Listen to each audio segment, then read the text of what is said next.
In this video, we're going to share with you a proposal cover letter to a client, including the exact swipe copy that you want to use.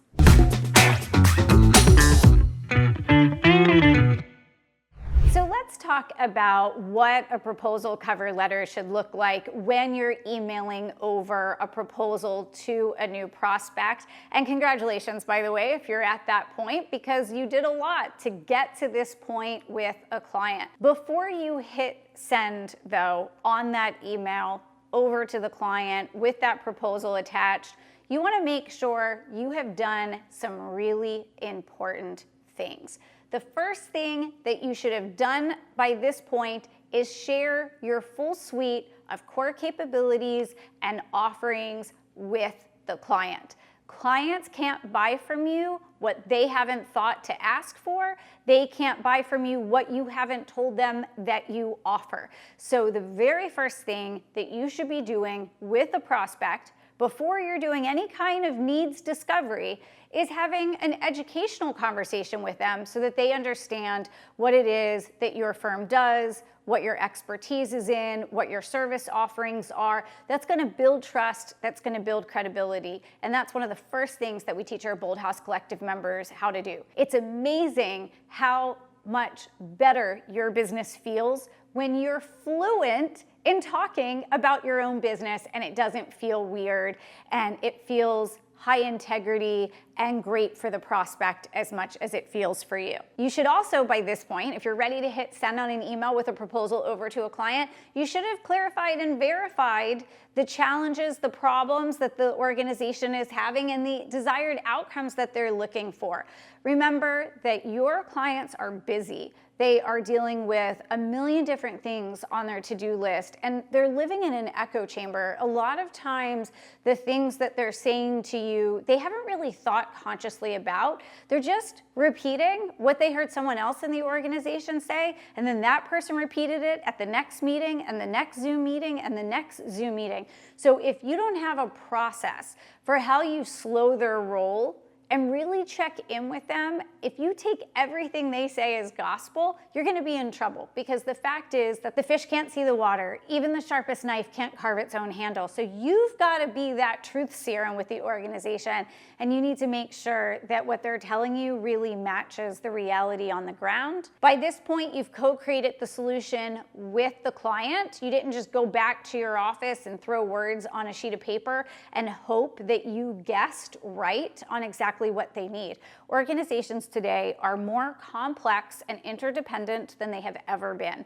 You cannot possibly develop a proposal for a client in isolation without their help. It just doesn't make sense. And before you can object and say that prospects don't have the time for that, let me tell you what they don't have time for. They don't have time to spend 3, 6, 12, 18, 24 months building the wrong ladder against the wrong wall because they didn't take a few hours here right now at the beginning to make sure that they were getting the exact solution that their organization needs. By this point, you've used the pullback strategy and made sure that they're not trying to bite off more than they can chew right now, not because they're not capable of it, but because their plates are overflowing. They have no bandwidth. Everyone inside of every organization is completely swamped. They are burned out. They are being pulled in a million different directions. So you don't want to send a proposal over to them that includes everything in the kitchen sink, no matter how excited they seem during co-creation. You've got to slow down and really check in with them and be like, can your team really take all of this on now? I'll tell you a little secret. The number one reason right now that deals aren't moving forward isn't because of money. It's because once prospects get those proposals in their hand, they're having this light bulb moment of, how in the heck are we gonna do this right now? And so then the can gets kicked down the road 3, 6, 9, 12 months, and a delayed deal turns into no deal. So you wanna make sure that you're pulling back right here. And then last but not least, you want to make sure that you have presented the proposal to the client, meaning you have walked them by the hand through every part of the proposal And you want your editing pen out during that conversation, because when you walk a client, even if you've co-created, I'll tell you what will happen. You get to this point and you're walking them through. Suddenly they're going to remember things. They're going to ask about things. They're going to tell you details that they neglected to tell you 3 weeks ago that would have been really helpful to know. But at least they're telling you now, because before that proposal goes to them, it has to be perfect. When it lands in their inbox and it's not perfect, they don't feel like dealing with it. And so they put it off to the side, either figuratively or literally or both, and then time kills deals. So you want to make sure by the time it's going to them in an email, they have thought about it, they help to create it, they help to edit it, and really at this point, it's just for them to make sure that every last detail is exactly how they want it, they're ready to sign it, you're ready to get that deposit and get paid. So you've presented the proposal to the client, they're excited to move forward. And by the way, we talk on this channel a lot about proposals, how to craft them, how to follow up with prospects if they're ghosting you, how to get started with clients. There are incredible videos here. We go a lot deeper into all of these steps, so you definitely want to check those out. All right, let's take a look at this swipe email right here. And I say swipe email because I am giving you full permission here to use our exact language. I'm going to walk you through this email, and I'm going to tell you why it's written the way it is and the heavy lifting that it's doing for you in each and every paragraph. So subject, proposal attached, ready for next steps. So we're signaling to clients right there that there is an action, but we are ready to go. Let's keep this momentum going. Let's get this thing done. Let's get these oars in the water and get the results for the client. So very important subject line right there. Hi, prospect's first name. As discussed, I've attached the final proposal capturing everything we've aligned on, including the scope, investment, and start date. This reflects our conversations and the solution we've co-created in partnership to help you achieve the end outcome, that business outcome that they're really looking for. Please take a moment to review. And if everything looks as expected, we will move forward with making it official via DocuSign or whatever signature tool you're using. Once signed, we'll then send over the meeting invite for the kickoff session that is slated for 2 p.m. to 4 p.m. on Monday, January 21st. You're going to be very specific. That should have already been decided in co-creation. We are honored and excited to have this opportunity to work with you and truly believe we are the right team to partner with you on this effort.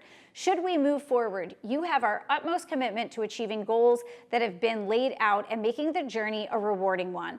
Let me know if you have any questions. Looking forward to working together, and then your name, CEO, and your company name here. This email is just really 3 short paragraphs. We're not even going to really count this little statement here at the end.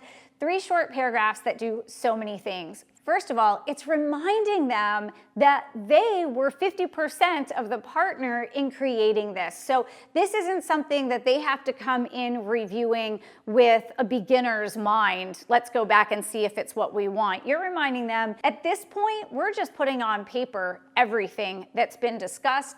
You're using words like aligned, co-created, partnership. These are keywords that really signal the way that you see your role with your clients, really being in lockstep with them, really being committed to that relationship.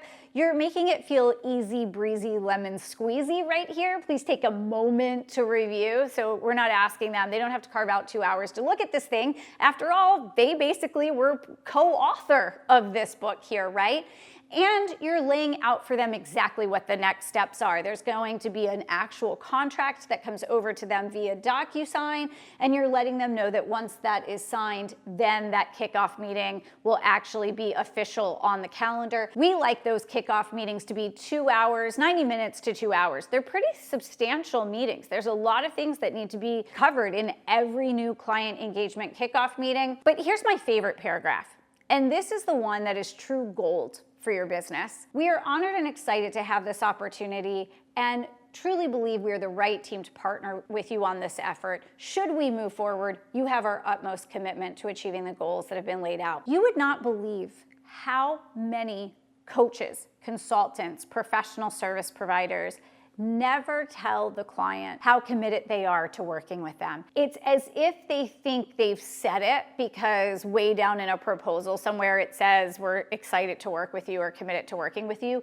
You actually need to verbalize that to a decision maker. We took a poll once of decision makers, and it was interesting. Only about 1 in 10 outside vendors actually say words that are this clear and this direct to wanting the business, to valuing the business, to wanting to be that partner. So make sure that you are saying that. So we love sharing exact frameworks like this with our Bold House Collective members. If you're not familiar with the Bold House Collective, it is the premier community on the planet for experts who are working with corporate clients and other types of organizations. It is both a training program and a global community in one. And one of my favorite parts about the Bold House Collective is our land, expand, scale vault, where templates like this, along with micro video trainings, are right inside our vault. Over 160 lessons, frameworks, templates, tools, everything that a boutique professional services firm, founder, self-employed expert needs in order to land corporate clients, expand those accounts, and scale their firm profitably. We are so focused on that profit margin in your business. It's one of the most important things there is. My favorite part about the Bold House Collective, and there are so many things I love, is something called All Systems Go Week, where you literally come in and work with me and our Bold House faculty for an entire week in order to build your strategic plan and the elements of your business development strategy with corporate clients, everything you need to go out there and be successful in landing those high value clients and managing those relationships. Love All Systems Go Week. People have said it's something that they wish they would have done 20 years ago. If this is something that sounds exciting to you, make sure you head over to boldhouse.com and book a call with our team. You can learn more about the collective. We'll get to know more about you and see if this might be a great fit for you. So if the swipe copy in this video was valuable to you, you found it really helpful, you want more like this, I want you to go watch another video right now, and it's called How to Follow Up with a Client on a Proposal. Because even if you follow every step, there might be a time that a prospect goes quiet on you. They start ghosting you. They're not responding to you after you've put together that incredible proposal. And so now you're wondering how to follow up with them. I give you the exact email that you want to use to do that follow-up without ever using the word follow-up in this video right here. I've actually dropped the link to that right below. So you're going to want to click on that now, and we will pick up the conversation there.